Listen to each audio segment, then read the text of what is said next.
Hello hello student. आज का जो टॉपिक है उसका नाम है आरएनए इंटरफेरेंस। सबसे पहले तो मैं आपको ये कहूँगा, अभी आपने हमारी पुराने वाली जो वीडियोज़ है सभी आपने देख ली होगी, और जब भी इन वीडियोज़ को आप एक क्रम में देखें, एक सीक्वेंस में देखेंगे तो ये आपको टॉपिक समझ में आते रहेंगे। हम जानते हैं कि जैसे कि आप क्या कर रहे हो, कंपटीशन की तैयारी कर रहे हो, preparing for the any competition like the NEET और टीचर रिक्रूटमेंट, तो आपको एक चीज़ हमेशा ध्यान रखनी है। सिलेक्शन के लिए सबसे इम्पोर्टेंट है आपका पेशेंसफुल तरीके से अपने आप को प्रिपेयर करना, सभी नोट्स को आराम से पढ़ना और उसकी बार एंड बार प्रैक्टिस करना। अगर आप किसी तरह का स्ट्रेस रखेंगे तो आपके वो रिजल्ट पे एडवर्स इफेक्ट डालता है। तो हम ये टॉपिक को शुरू करते हैं और बहुत रिलैक्स मोड में टेक्निकली समझना है, आंसर को रटने की कोशिश नहीं करनी है, तो आपको टॉपिक बिल्कुल क्लियर हो जाएगा। तो अभी टॉपिक का नाम लिख देते हैं अपने, आरएनए इंटरफेरेंस है। शॉर्ट में बता देता हूँ ये आरएनए इंटरफेरेंस क्या होता है। यह एक सेल्फ डिफेंस मैकेनिज्म है, किसी भी कोशिका में खुद की आत्मरक्षा करने की एक विधि है, एक स्ट्रेटेजी है, एक रणनीति है। Self defence mechanism for a cell, अपने ये लिख देते हैं पहले, it is the self defence mechanism of a cell. कोई भी जो सेल है वो अपना सेल्फ डिफेंस कैसे करती है, उसकी क्रियाविधि, उसकी मैकेनिज्म है, उसका नाम है आरएनए इंटरफेरेंस। नाम खुद बता रहे, आरएनए इंटरफेरेंस मतलब आपको आरएनए को इंटरफियर करना है। पहले मैं छोटा सा आपको इंट्रोडक्शन देता हूं, उसके बाद में हम इसकी मैकेनिज्म को समझेंगे कि ऐसी बीमारी होने का कारण क्या है और हम उसके एग्जाम्पल को समझेंगे। हम सब जानते हैं कि डीएनए है वो आरएनए बनाता है bye the process of transcription, and that mRNA translated into the protein. If there is a lethal gene, if there is a gene that is responsible for any disease, अगर किसी में ऐसी gene है जो किसी बीमारी को उत्पन्न करती है, तो वो जीन क्या करेगी? डायरेक्ट तो बीमारी को उत्पन्न नहीं करेगी। That gene is transcribed into the mRNA, वो जीन पहले एमआरएनए बनाएगी, एंड देन ये जो एमआरएनए है वो एक प्रोटीन बनाएगा, और ये जो प्रोटीन बनेगा वो होता है टॉक्सिक नेचर का, उसकी वजह से वो बीमारी उत्पन्न होती है। तो हमारे पास में दो रास्ते हैं। पहला काम, उस या तो जीन को ही हटा दें, या जब डीएनए से आरएनए बनता है तो डीएनए से आरएनए के सिंथेसिस को रोक दें, या जब आरएनए से प्रोटीन बनता है तो ट्रांसलेशन को रोक दें। यहाँ पे मैं आरएनए की बात कर रहा हूँ। डीएनए से आरएनए, आरएनए से प्रोटीन। डीएनए से पहले आरएनए बनेगा, वो आरएनए एक टॉक्सिक प्रोटीन बनाएगा। हम इस आरएनए को इंटरफेयर करेंगे, जो कि डीएनए और प्रोटीन के बीच की इंटरमीडिएट लिंक है, उसको हमें तोड़ना है। यानी कि उस एमआरएनए को हम इंटरफेयर कर देंगे। यानी हम क्या कर रहे हैं, उस जीन को डायरेक्ट अफेक्ट नहीं कर रहे हैं, हम क्या कर रहे हैं, एमआरएनए को डिस्टर्ब कर रहे हैं, इंटरफेयर कर रहे हैं। इसलिए टेक्निक का नाम है आरएनए इंटरफेरेंस। इसको हम एक एग्जांपल से समझते हैं। एक डिजीज होती है मटर के अंदर, पी मटर, लेग्यूमिनेसी के जो प्लांट्स होते हैं उनकी रूट के अंदर गॉल यानी कि गांठ बना देते हैं। तो इस डिजीज का नाम होता है नॉट रूट नॉट डिजीज कहते हैं, जो निमेटोड से होती है। तो पहले मैं उसके बारे में लिख देता हूँ आपको। यहाँ पे हमने कहा एक होती है गॉल डिजीज कहते हैं, गॉल, या ऑब्लिक में मैं लिख देता हूँ नॉट डिजीज। ये एक बीमारी है, और यहाँ पे आप पहले छोटी छोटी बातों को समझें। गॉल, ये जो गॉल है GALL गॉल कहते हैं, या हम जिसको नॉट कहते हैं, और अगर सिंपल लैंग्वेज में कहें हम तो हम इसको ट्यूमर भी कह सकते हैं। ये एक ट्यूमर है। ये डिजीज है, किससे होती है? Who is the responsible for this disease? ये है एक निमेटोड। एक निमेटोड है जिसका नाम है मेलोइडेगाइन इनकॉग्निटा। ये क्या है? ये जो पैरासाइट है वो एक निमेटोड होता है, निमेटोड। अब ये मैं आपको डिटेल में अभी नहीं बताऊंगा निमेटोड क्या है, जनरल सा जरूर डिस्कशन करेंगे। आपने एस्केरिस का नाम सुना हुआ है, आपने क्लासिफिकेशन पढ़ा हुआ है, प्रोटोजोआ, पोरिफेरा, स्लेंटिडा, प्लेटिहेल्मिन्थीज। देन आपने सुना हुआ एस्केलेल्मिन्थीज और निमेटोडा। निमेटोडा में एस्केरिस भी आता है। ये एक वर्म होता है, कृमि होता है जो लंबा होता है। तो ये जो कृमि है, निमेटोड है, जिसका नाम है, साइंटिफिक नेम है the Meloidogyne incognita. This is the scientific name of this nematode and this nematode is responsible for the gall production in the pea plant, leguminosae plants के अंदर। होस्ट क्या है उसकी बात कर लेते हैं। निमेटोड तो क्या है, ये है पैरासाइट है। अब होस्ट प्लांट यानी कि किसमें ये डिजीज हो रही है, होस्ट प्लांट है मटर, यानी कि जिसको हम बोलते हैं पी, या हम कहते हैं पाइसम सेटाइवम जिसको हम बोलते हैं। ये जो प्लांट है ये क्या करता है, ये जो पैरासाइट है निमेटोड पैरासाइट क्या करता है उसको हम यहाँ पर देखते हैं। यहाँ पर देखिए ये हमने एक बना दी है, लैंड है, सॉयल जिस पे ये प्लांट लगा हुआ है, और ये है इस प्लांट्स की रूट्स, ये है इस प्लांट्स की है रूट्स हैं।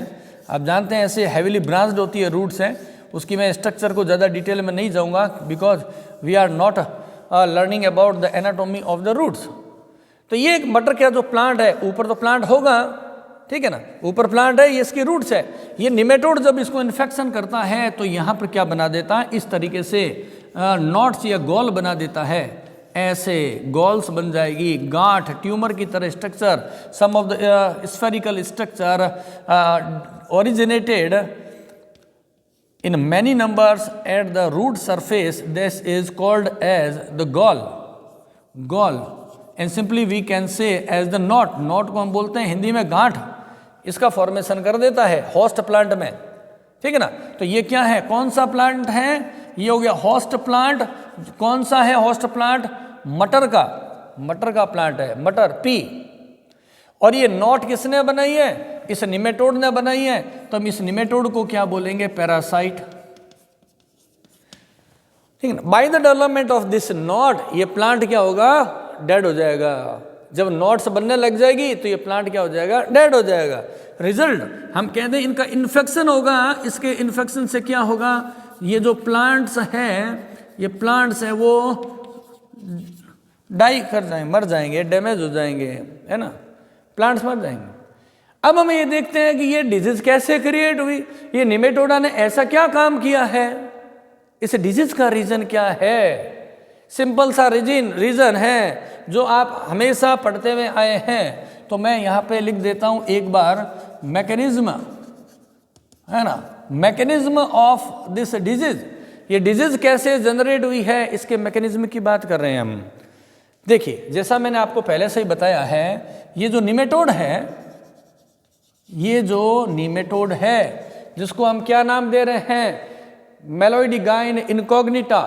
ये जो निमेटोड है, इस एनिमल है चाहे प्लांट हो, और उन सभी में क्या होता है, डीएनए मॉलिक्यूल।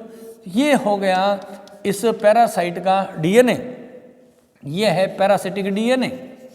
इस पैरासाइट का क्या है, ये है डीएनए मॉलिक्यूल। ये जो पैरासाइट का डीएनए है ये क्या करेगा, ये सिंथेसाइज्ड करेगा एक एमआरएनए मॉलिक्यूल को। यहाँ पे बन गया ये mRNA. MRNA is synthesised by the process of transcription we have already explained in the previous chapter. फिर ये जो एमआरएनए है ये क्या बनाएगा, एक स्पेसिफिक प्रोटीन, एक specific protein by the process of translation, अनुवादन, ट्रांसलेशन के प्रोसेस से एमआरएनए से प्रोटीन बनाएगा। और ये जो प्रोटीन है वो कौन सी है, टॉक्सिक प्रोटीन है। ये जो प्रोटीन है ये टॉक्सिक प्रोटीन है। इस टॉक्सिक प्रोटीन के लिए से इस ट्यूमर का फॉर्मेशन हो सकता है। We can say that this toxic protein, ये जो टॉक्सिक प्रोटीन है, this toxic protein is responsible for the knot production, knot development। ये है मैकेनिज्म इस डिजीज की, और इस डिजीज में नॉट्स बनती है, इसलिए इस निमेटोड को हम बोलते हैं रूट नॉट निमेटोड। इसको हम क्या बोल सकते हैं, इसका एक कॉमन नेम है रूट नॉट, और निमेटोड तो ये है ही, इसलिए इसका नाम ये आ जाएगा। This is the basic principle of gall disease in the pea plants, leguminosae plant. मटर के जो फैमिली का नाम होता है लेग्यूमिनोसी होता है, मटर की फैमिली का नाम क्या है, लेग्यूमिनोसी। तो हम यहाँ पर क्या कहना चाह रहे हैं, this is a specific disease commonly called as the gall और द नॉट डिजीज है, and which is created by the causing agent of this knot disease is a nematode. The scientific name of this nematode is Amidogyne incognita, which create the tumor in the roots of the Pisum sativum pea plant। ये तो pea plant की जो roots होती है उसमें rapid cell division से gall and the knot रहते हैं, knots are the produced, and in this knot, actually what is the mechanism of this knot production, and then we can say that this nematode, in the DNA molecule of this nematode, the transcribed into the mRNA, which translated into the protein. This protein is toxic in nature.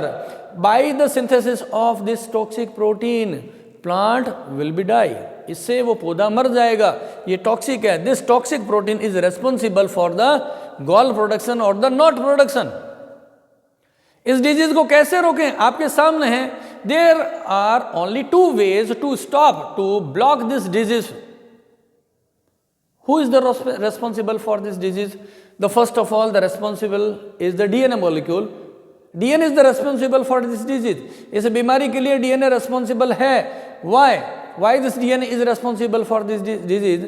Because this DNA synthesized an infected mRNA molecule. I can simply say that infected mRNA molecule, which ultimately translated into the protein. If we block the synthesis of this mRNA molecule, in that condition, this disease would not be created or would not be developed. Or second way, if we block the translation process, तो हमारे पास क्या रास्ता है, या तो इस protein को dead कर दो, या एमआरएनए को डेड कर दो, या हम क्या कर रहे हैं, इस डीएनए को।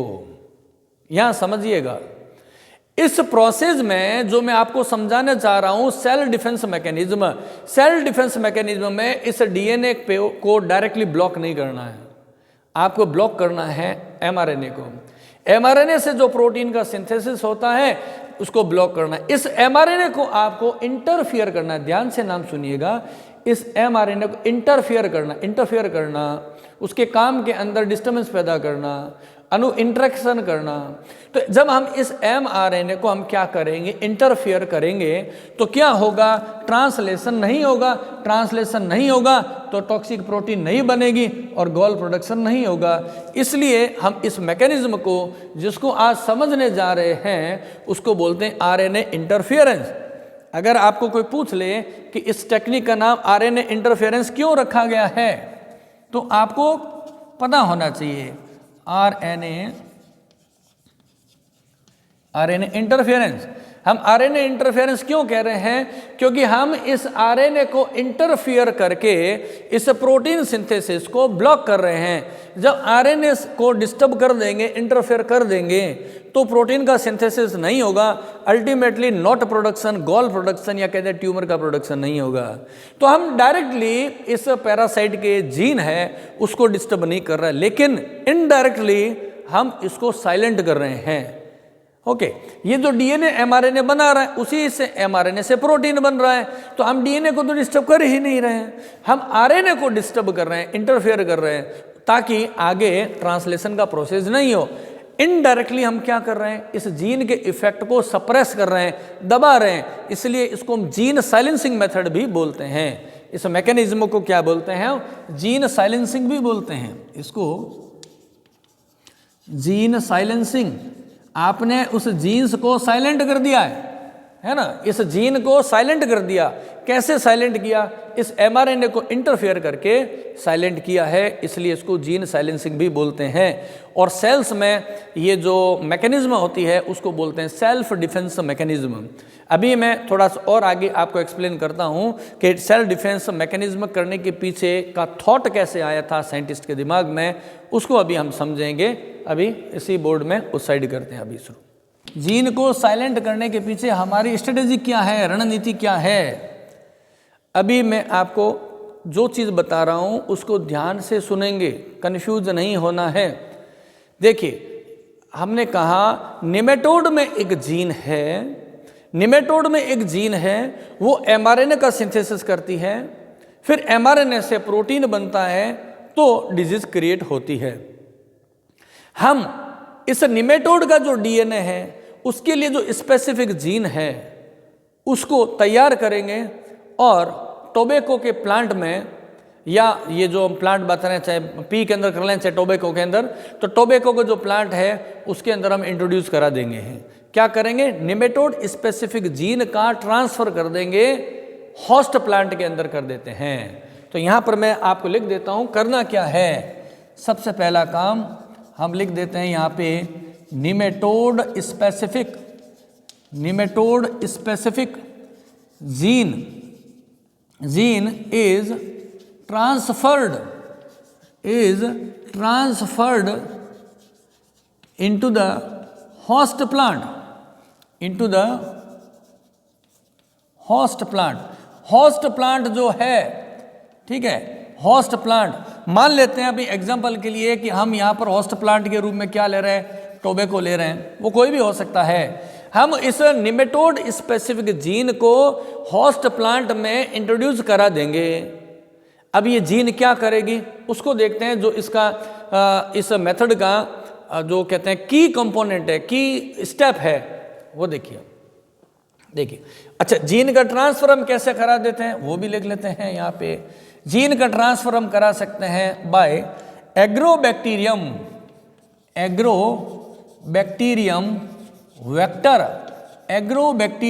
वेक्टर, इसकी हेल्प से इसका ट्रांसफर करा देते हैं।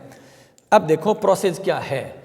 ये वाली है एक जीन है, ध्यान से समझेंगे बिल्कुल समझ में आएगा। हमने कहा निमेटोड स्पेसिफिक जीन, ये क्या है, ये है निमेटोड स्पेसिफिक जीन। इसको हमने ट्रांसफर करा दिया था। तो ये निमेटोड स्पेसिफिक जीन क्या करेगी, यहीं पे तो इस प्रोसेस का की कॉन्सेप्ट है। ये डीएनए, क्योंकि आपको पता है कि जीन क्या होती है, जीन होता है डीएनए का segment. We all know that gene is the DNA segment. तो यहाँ पे स्पेशल काइंड का क्या हो रहा है, ट्रांसक्रिप्शन। डीएनए से आरएनए बनता है, यहाँ पर इस डीएनए के दोनों स्ट्रैंड के ऊपर कॉम्प्लीमेंट्री आरएनए का सिंथेसिस होगा, ठीक है ना। एक तो ये बन गया आरएनए, प्लस इसके साथ ये एक और आरएनए बन गया। इस आरएनए को मैं नाम लिख रहा हूँ सेंस आरएनए, इसका नाम मैं लिख रहा हूँ एंटी सेंस आरएनए।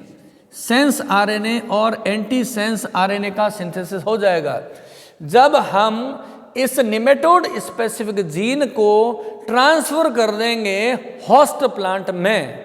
तो होस्ट प्लांट की बॉडी में इस डीएनए से 2 एमआरएनए बनेंगे। पहला एमआरएनए बना पहले सेगमेंट पे, दूसरा बना दूसरे पे। तो ये बन गया क्या है, सेंस और एंटी सेंस आरएनए। ये दोनों ही आरएनए एक दूसरे के कॉम्प्लीमेंट्री होते हैं। ये एक दूसरे के क्या होंगे, ये होते हैं एक दूसरे के कॉम्प्लीमेंट्री है। कॉम्प्लीमेंट्री का मतलब अगर इस पे एडेनिन होगा तो इस पे यूरेसिल होगा, इस पे यूरेसिल होगा तो इधर एडेनिन होगा, इस पे ग्वानिन होगा तो सेकंड पे साइटोसिन और ग्वानिन।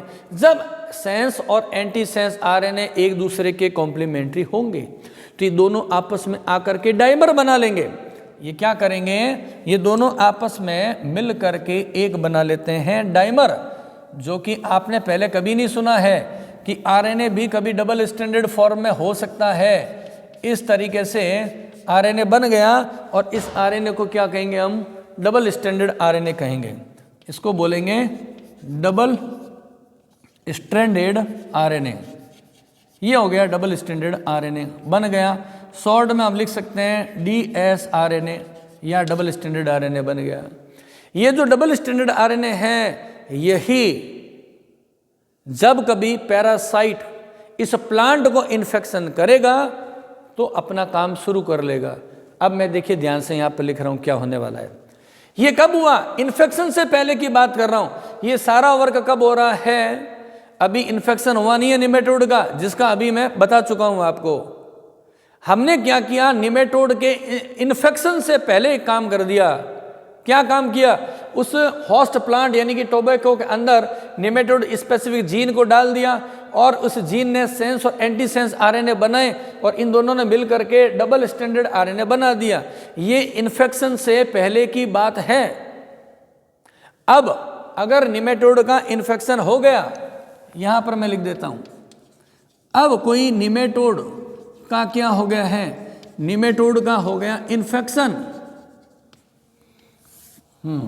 अब हो गया निमेटोड का इन्फेक्शन, तो निमेटोड का जो डीएनए है, यहां पर मैं फिर बना देता हूं, ये कौन सा है? इन्फेक्शन होने पर ये जो निमेटोड है उसका जो डीएनए है, निमेटोड का डीएनए क्या बनाएगा? निमेटोड का डीएनए बनाएगा आरएनए, एमआरएनए, निमेटोड का आरएनए। और आगे इससे क्या बनना है? एमआरएनए से प्रोटीन, जो कि टॉक्सिक है। लेकिन ये जो डबल स्टैंडर्ड आरएनए है, ये वाला डबल स्टैंडर्ड आरएनए, ये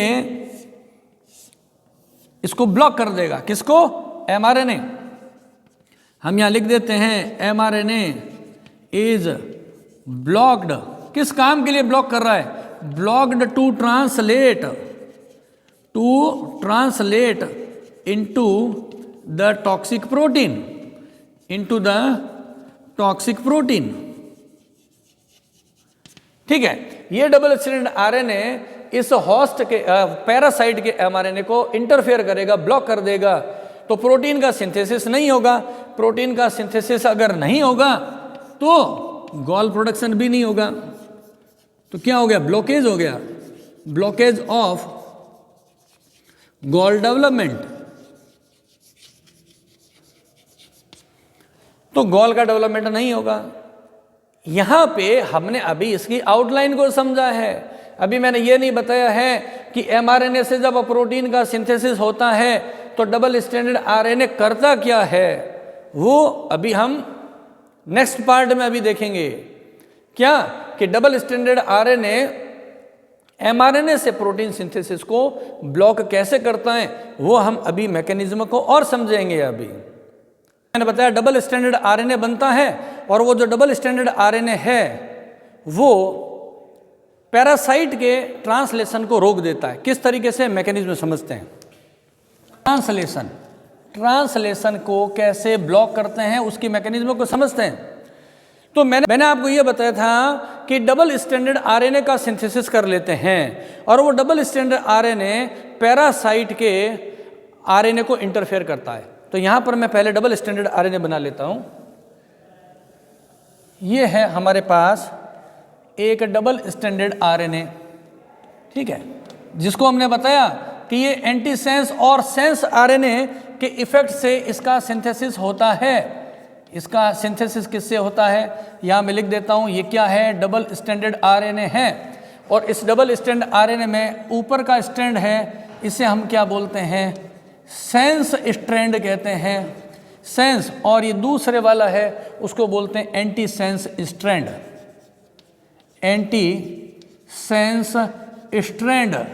नॉर्मली आरएनए कैसा होता है? सिंगल स्ट्रैंड ही होता है। लेकिन जो हमने जीन टोबैको प्लांट में इंट्रोड्यूस की है, जो कि निमेटोड स्पेसिफिक है, निमेटोड स्पेसिफिक जीन के इफेक्ट से दो आरएनए बने थे, एक सेंस और एंटी सेंस आरएनए, जो एक दूसरे के पूरक थे, कॉम्प्लीमेंट्री थे, जो आपस में जुड़ करके डबल स्टैंडर्ड आरएनए बना लेते हैं। ये जो डबल स्टैंडर्ड आरएनए है, ये क्या है? Homologous to the target gene है। ये क्या है? तो हम ये कहेंगे ये होमोलोगस है। किसके?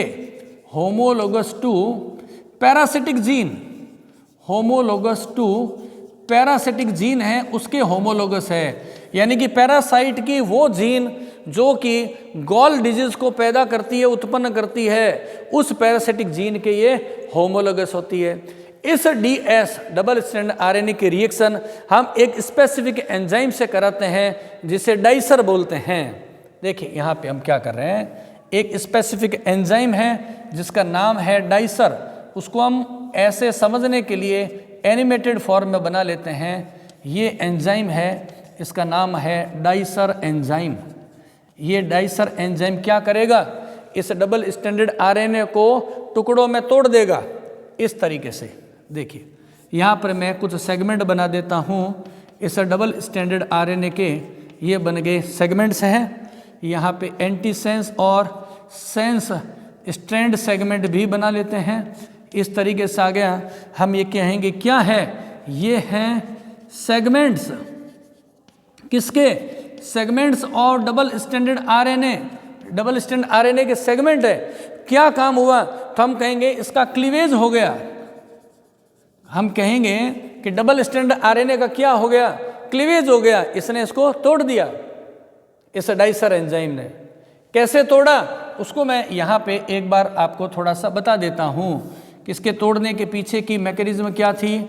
यहाँ पे आप देखें, ये मैंने अगेन एक बार बना दिया है। ये डबल स्टैंडर्ड आरएनए है, ये हो गया आपका DsRNA, और डाइसर है एक पर्टिकुलर साइड से जाके जुड़ जाता है, इस तरीके से बाइंडिंग कर लेता है। ये जो डाइसर एंजाइम है इसने क्या किया? डबल स्टैंडर्ड आरएनए के साथ बाइंडिंग कर ली और फिर इसको तोड़ दिया। तो ये आपके पास में आ गए सेगमेंट्स आ गए। इन सेगमेंट्स को कहते हैं siRNA, है ना। इस सेगमेंट्स को क्या बोलते हैं? siRNA बोलते हैं। S का मतलब होता है स्मॉल और I का मतलब होता है इंटरफेयरिंग। स्मॉल इंटरफेयरिंग आरएनए कहते हैं। और ये जो स्मॉल इंटरफेयरिंग आरएनए है, इनका जो साइज है वो लगभग कितना होता है? 21 से 25 न्यूक्लियोटाइड्स। आप जानते हैं कि डीएनए आरएनए किसके बने होते हैं? न्यूक्लियोटाइड के। मतलब इसमें देखिए, मैंने तो ये एक रफली डायग्राम बनाया, 1 2 3 4, यहाँ 4 पेयर है। एक्चुअल में कितने होंगे? 21 से 25 तक इसमें न्यूक्लियोटाइड्स की सीक्वेंस होती है। अभी तक जो मैंने किया है वो एक दोबारा रिपीट कर देता हूँ कि हमने कहा कि जो gene specific, nematode specific gene का जो हमने टोबैको में ट्रांसप्लांटेशन किया था, उसने एक सेंस था, एक एंटी सेंस स्ट्रैंड था, ये हम समझ चुके हैं। दोनों एक दूसरे के पूरक थे, मिल के बना लिया डबल स्टैंडर्ड आरएनए। ये डबल स्टैंडर्ड आरएनए किसके समजात है? पैरासिटिक जीन के समजात होता है। डाइसर एंजाइम से रिएक्शन करेगा। ये डबल स्टैंडर्ड आरएनए ने किसके साथ बाइंडिंग कर ली? डाइसर एंजाइम ने। इस एंजाइम ने इस डबल स्टैंडर्ड आरएनए को तोड़ दिया। कितने सेगमेंट है? 21 से 25, 21 से 25 न्यूक्लियोटाइड्स के सेगमेंट्स बन जाते हैं। सेगमेंट्स ऑफ द DsRNA, जिसको हम siRNA कहते हैं या स्मॉल इंटरफेयरिंग आरएनए कहते हैं, इनका सिंथेसिस हो जाएगा। अब क्या करेंगे? ये जो सेगमेंट है, कौन से siRNA है, ये दो एंजाइम से रिएक्शन करते हैं, दो पर्टिकुलर एंजाइम से। एक का नाम है AGO2 और दूसरे का नाम है रिस्क एंजाइम। यहाँ पे मैं लिख देता हूँ। यहाँ पे पहले हम एक सेगमेंट ले लेते हैं। यहाँ पर ये आ गया, एक मैंने लिया siRNA। मैं सारे सेगमेंट ना लेकर के केवल एक ही सेगमेंट की बात कर रहा हूँ। ये सेगमेंट जिसको हम क्या बोलते हैं?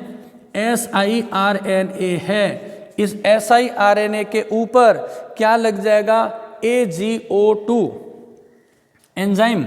यहाँ पे इस तरीके से मैं बना देता हूँ डायग्राम, ये वाला। यहाँ पे इस तरीके से ये यहाँ पे जुड़ गया है AGO2। यहाँ पे नाम भी मैं लिख दूंगा।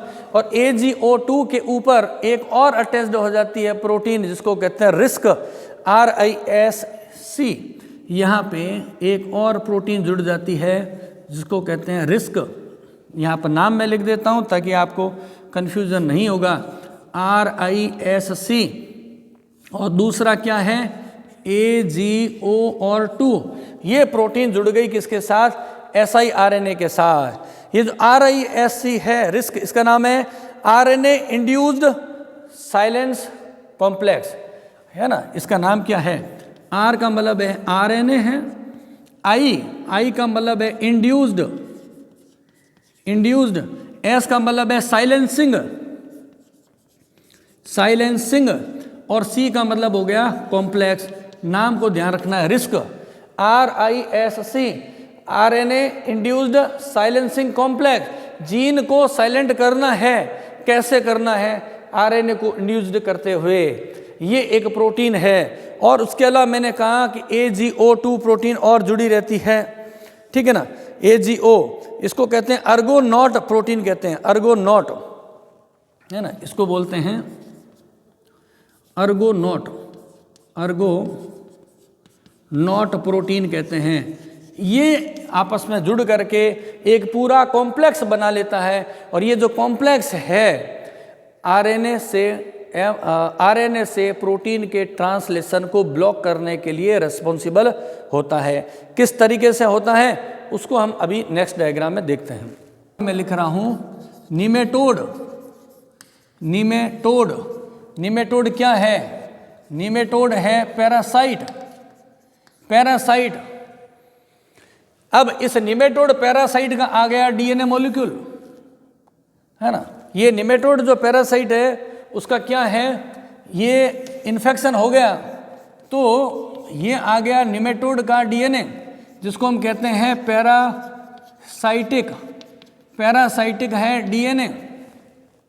निमेटोड ने इन्फेक्शन किया, अभी अपना काम कर रहा है। देखिए निमेटोड का जैसे इन्फेक्शन हुआ, इस निमेटोड ने बनाया अपना एमआरएनए। इस निमेटोड ने क्या बना लिया है, अपना एमआरएनए।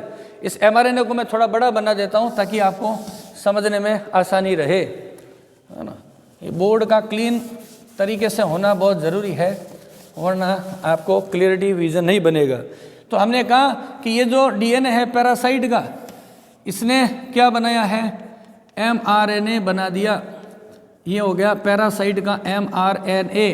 और ये कैसे बना हम जानते हैं, ट्रांसक्रिप्शन के प्रोसेस से बना है।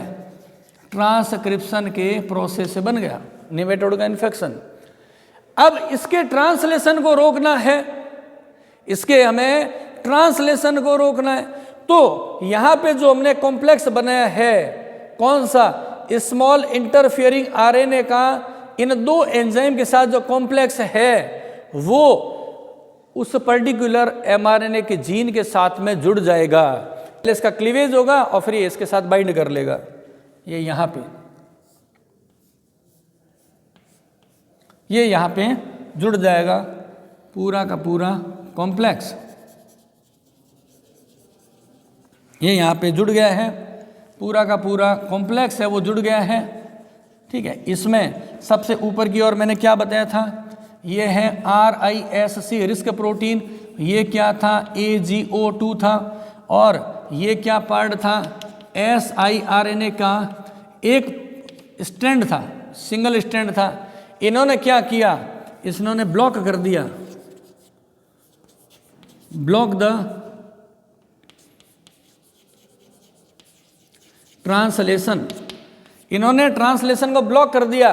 तो जिस पार्ट से आरएनए के जिस पार्ट से प्रोटीन सिंथेसिस होना था उसको रोक दिया, इन्होंने रोक दिया। तो आगे क्या होगा, टॉक्सिक प्रोटीन का सिंथेसिस नहीं होगा। हमने कहा ब्लॉक कर दिया है तो क्या हुआ, प्रोटीन सिंथेसिस नहीं हुआ। प्रोटीन सिंथेसिस क्या हो गया, ब्लॉक्ड हो गया। तो प्रोटीन सिंथेसिस ब्लॉक्ड हो गया तो गोल प्रोडक्शन नहीं हुआ, गोल का डेवलपमेंट,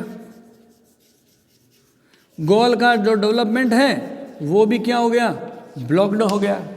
तो इस तरीके से गोल जो डिजीज पेस्ट रेजिस्टेंट प्लांट को बना सकते हैं। ये मैकेनिज्म हम किसके लिए काम में लेते हैं, पेस्ट रेजिस्टेंट प्लांट बनाने के लिए काम में लेते हैं। एक बार दोबारा देख लेते हैं इसकी मैकेनिज्म के बारे में।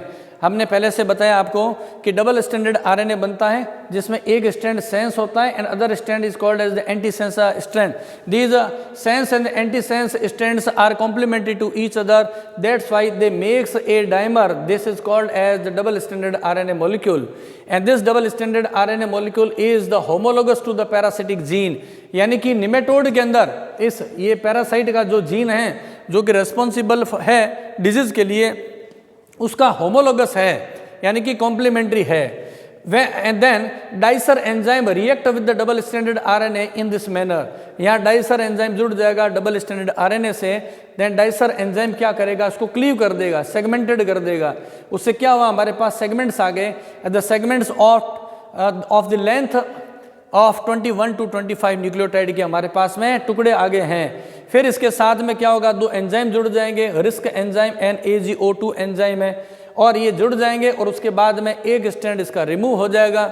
और फिर जब निमेटोड का इन्फेक्शन होगा तो निमेटोड में क्या होगा, डीएनए से आरएनए का सिंथेसिस होगा और वो पर्टिकुलर आरएनए का पार्ट जिससे ट्रांसलेशन से टॉक्सिक प्रोटीन का सिंथेसिस होने वाला था, वहाँ पे ये पूरी असेंबली जाके जुड़ जाती है, प्रोटीन सिंथेसिस को ब्लॉक कर देगी, तो गॉल का डेवलपमेंट नहीं होगा और बीमारी नहीं होगी। तो इस तरीके से हम पेस्ट रेजिस्टेंट प्लांट का सिंथेसिस कर सकते हैं। ये है ओवरऑल मैकेनिज्म है आरएनए इंटरफेरेंस की, जिसको आपको समझना है। और कभी इस टॉपिक को मैं फिर बता देता हूँ, आरएनए इंटरफेरेंस को समझने के लिए बार बार अगेन एंड अगेन रिवीजन करें। इस वीडियो को जब बार बार आप देखेंगे ना, तब आपको समझ में आएगा। कंटेंट की बात करूँ तो जितना बोर्ड पे लिखा हुआ है उतना ही कंटेंट आपको लर्न करना है, क्योंकि everything is explained in the diagrammatical format. तो आप इसमें ऑब्जेक्टिव क्वेश्चन भी निकल जाएंगे और डेस्क्रिप्टिव भी निकल जाएंगे क्वेश्चन से। अब आपके एग्जामिनेशन का टाइम आने वाला है, क्योंकि अब ज़्यादा टाइम नहीं रहा है, तो मैं ये कहूँगा कम से कम अगर बायो की बात करें तो बच्चों की जो मेन प्रॉब्लम आती है वो होती है molecular biology and the genetic engineering की। तो मॉलिक्यूलर और जेनेटिक इंजीनियरिंग को अगर आप स्ट्रॉन्ग बना लेंगे तो आपका सिलेक्शन होने में कोई प्रॉब्लम नहीं आएगी, है ना। तो और बाकी आप मन लगा के पढ़ाई करते रहें और आपका रिजल्ट अच्छा आएगा।